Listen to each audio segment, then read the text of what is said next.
Hello everybody and welcome.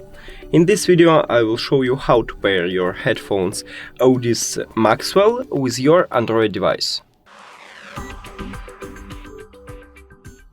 You have to start by open settings, go to connected devices or Bluetooth, now click on pair new device, then press and hold a power button on your headphones for at least 3 seconds. Power on. Cool.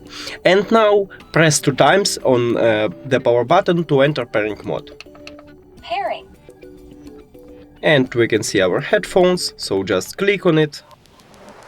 Pair. Bluetooth.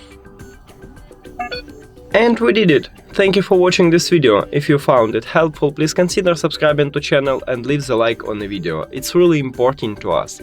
See you later!